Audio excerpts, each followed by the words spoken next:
Hi everyone, my name's Nicholas Groves and I'm a designer builder for LEGO The Lord of the Rings. Now one of the sets I got to work on was Shelob Attacks, and this is a scene we see in the third movie, The Lord of the Rings Return of the King. Now in this scene we have Gollum, and he's down here and he has a fish which is his favourite snack, and he's hiding in the cave. We have Samwise, who is exclusive to this set, who is Frodo's best friend and companion on the way to Mordor. And of course we have Frodo with the ring. Now the scene we tried to recreate here is that Gollum has tricked Frodo into taking a shortcut through Shelob's cave, and Frodo doesn't know that Shelob is in fact a giant poisonous spider.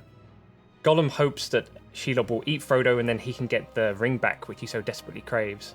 But Samwise, Frodo's best friend, finds out about this trick and this lie and runs in to save his friend. Now from a model builder designer point of view, building Shelob is quite a challenge.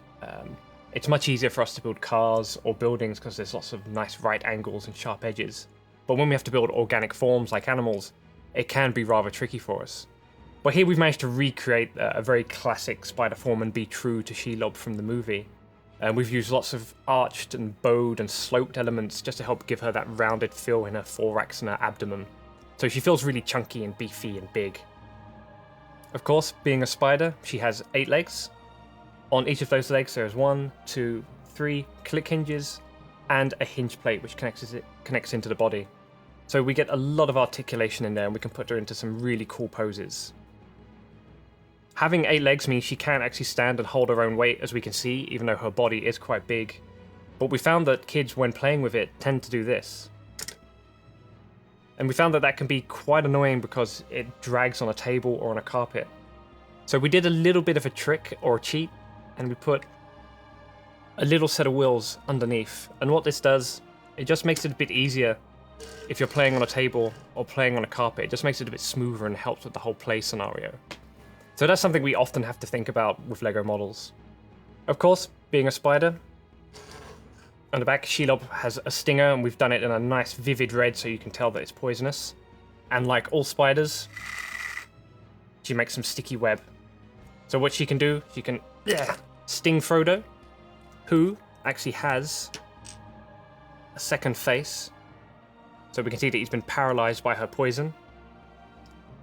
We can then wrap him up in the web. And then we can reel him in so Shelob has a nice tasty snack. Now of course, Frodo's friend Samwise isn't going to let this happen. He comes running in, he is armed with Sting, which is the magical sword that glows blue when orcs are around, and he stabs her in one of her eyes. And if you watch the scene closely, and something we've recreated, is that she is already blind in one eye, so she knows how painful it can be to be stabbed in the eye. So once Samwise does that, she does flee the scene. Watching from the cave, we have Gollum, who's now very angry about the fact that Samwise has got rid of Shelob, and he probably now knows he's not going to get his ring back. So he jumps on his little catapult, which we've built in here, and he jumps out to attack Samwise, which is just a nice little play function we've added in. So building this set was definitely a lot of fun and had a lot of challenges for me. As I said, building a giant spider and all those organic forms and shapes definitely makes it tricky for us, but I really enjoyed rising to the challenge, and I hope you enjoyed building it and playing with it as much as I did designing it.